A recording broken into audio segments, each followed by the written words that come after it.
Now, those of you who have seen some of our past shows know the hidden jewel that we have here. But we're hoping that those who haven't visited us will come see our newest production, Murder on the Orient Express by Agatha Christie, adapted by Ken Ludwig.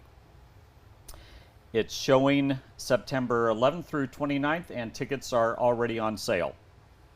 We're joined by 3 people involved in this show, so let's meet them now. Sue Ackerman, our director. In the middle, Chuck Hawes, who's playing Hercule Poirot, and Ray Lillard, who's playing Constantine Book. Let's start with Sue. Without giving too much away, tell us a little bit about the show.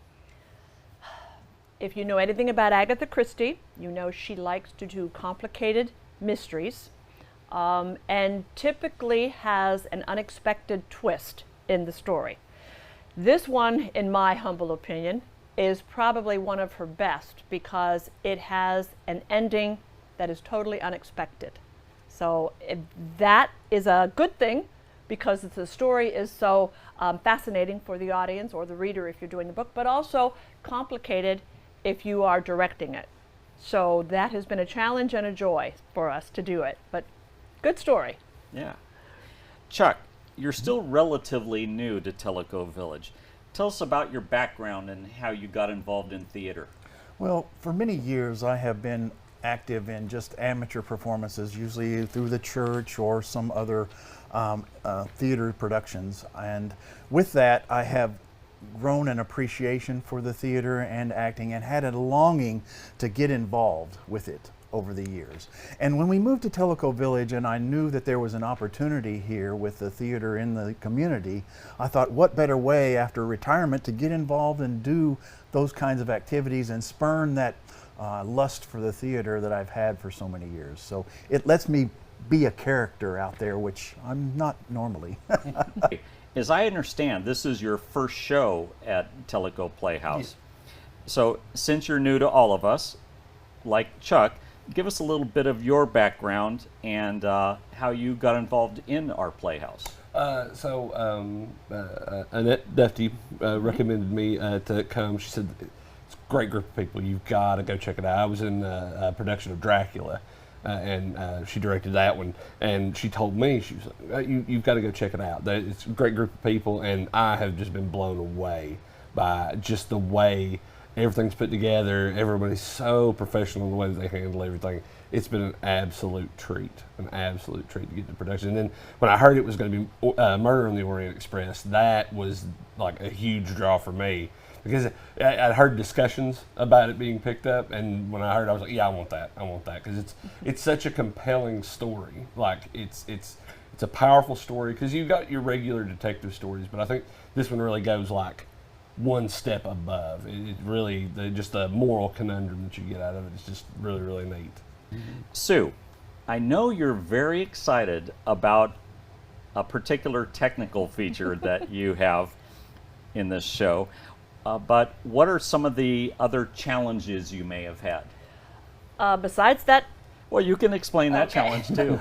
Well, because it just kind of came together simultaneously, a couple of things that we've been working on in our sets and in some of our technical support things in a play came together in this particular production with Murder on the Orient Express. We are going to be using our Revolve, which is the thing that we installed that actually turns on the stage top, which is going to be very, very useful because of so many different scenes that we have to recreate.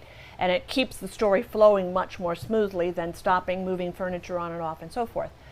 That has been a good thing, but in the same way, we're doing a lot more in this production for the first time with projection and with our projection features and so forth. With a moving stage and with projection having to be the camera of a projector has to be in a fixed position, how to make a moving stage and a fixed projector work together nicely has been a huge challenge, but it goes back to those volunteers. We've got people who are just really pouring themselves into it, and how to do it, how to make it work, how we can tweak it a little bit to make it more interesting and so forth. And I have to say too, we fell into a huge pot of cream by developing an association with the theater department at the University of Tennessee.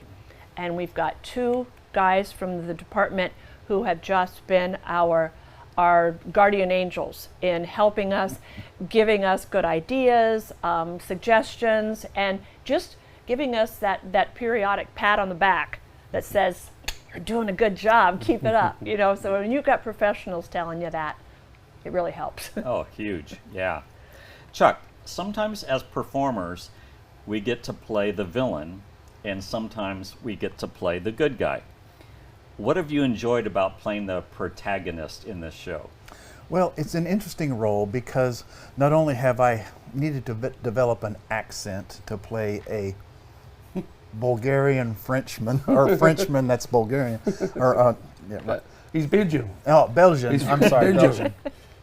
But it also has a story where there's comedy, and there is the antagonist. There is the seriousness of course, the murder.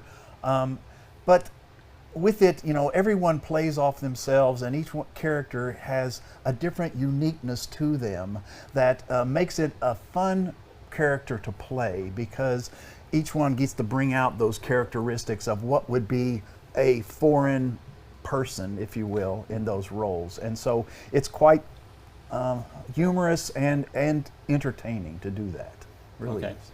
Ray, dovetailing on what Chuck was talking about accents, your role, along with his, requires a difficult accent. Have you had to do many accents in previous shows, and how do you prepare for each accent? So I run role-playing games, like tabletop role-playing games, and that's what I bring to the table. So whether it needs to be a British accent, or it needs to be a French accent, or even a Russian accent, like just learning and practicing, watching mimicry is like the big thing. You know, you'll try to find videos or some form of media that you can kind of watch and pull those traits out of there. You know, that's what I use to kind of pull whatever accent I need for the role. You would not expect from his normal talking that he would have that inside him, you know. I heard him but in he rehearsals, does. and I was like quite shocked. It's years of doing it, like years of not being me. You know, I learned how to like do a lot of Exactly. accents. Everyone has their own trick. There is no right or wrong way. Yeah.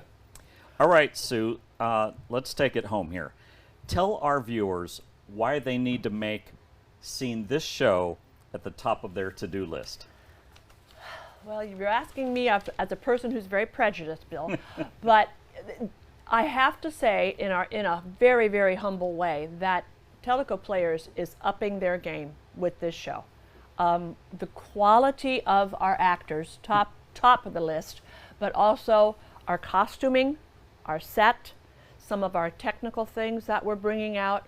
It's coming together in a way I would never have imagined, and heck, I'm the director, I should have imagined it. But it's really something that I think it's going to be talked about for a long time, and if people don't see it, they're going to be sorry they didn't see it, because it's going to be something worth seeing. Amen. Well, we at the Tellico Playhouse know that the village residents have many skills, talents, passions, and if you're looking for a place that you can use those skills, we're always looking for volunteers. Lighting, sound, makeup, costume, lighting, set building, painting. Did I mention lighting? So there's always an area that you can use your skills. Now, after this show, we hope you come see our next one, which is a comedic courtroom drama, The Trial of Ebenezer Scrooge, which runs December 4th through the 15th. Until next time, we at the Tellico Playhouse thank you for your patronage. Happy golfing, happy pickleballing, and happy lighting.